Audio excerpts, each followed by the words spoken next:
Lesson 7. As a child, whenever I had a midweek holiday from school, I would almost always go into the city with my father. There, I would spend hours in one place, the State Museum. No game centres or movies with school friends for me. I loved going alone while my father was at work. Like any museum, it was peaceful, and it was neither too hot nor too cold in any season.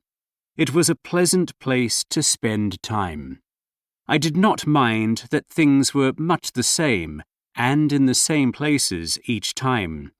I could imagine them differently each time. Best of all, there were never many people, and sometimes I would have whole rooms to myself. I would visit each exhibit. I still remember the first one off to the left was engineering and had lots of old cars. Also, in another room, I could do simple tests for my eyes, hearing, and other things to learn and see how the human body works. Without fail, I did them all, sometimes twice. Another section about geology was all rocks of amazing shapes and colours.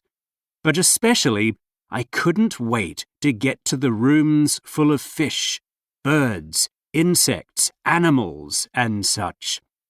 At the door was a glass case with a giant snake. They were all frozen in time, but they were alive to me. My father always asked me if I was not bored seeing the same things again and again. He suggested that I could read somewhere quietly or do some schoolwork at the museum cafe. But I always wondered why people would sit having a coffee and reading a newspaper in a museum full of wonderful things to see. As I grew up, other things took up my free time. I went to university. Then I lived abroad and saw new museums. I got married and had children. When they were old enough, I took them to my old hometown museum. Imagine my surprise when we walked in the old doors.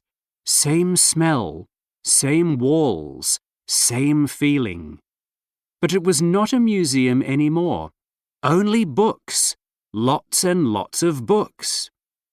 A question at the information desk and a short walk took us to the new State Museum.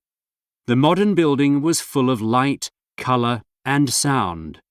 There were many new exhibits to show the new digital world, and special exhibits from other famous museums. So much had changed, but what was most obvious was that it was full of people. School groups, parents with children, and couples of all ages. I had mixed feelings. On one hand, I felt I had lost part of my childhood. On the other hand, my children were so excited.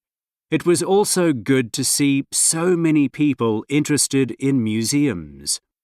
My feelings were decided, and I was glad when we went around a corner and my son shouted, "Daddy, Daddy, there's a giant snake."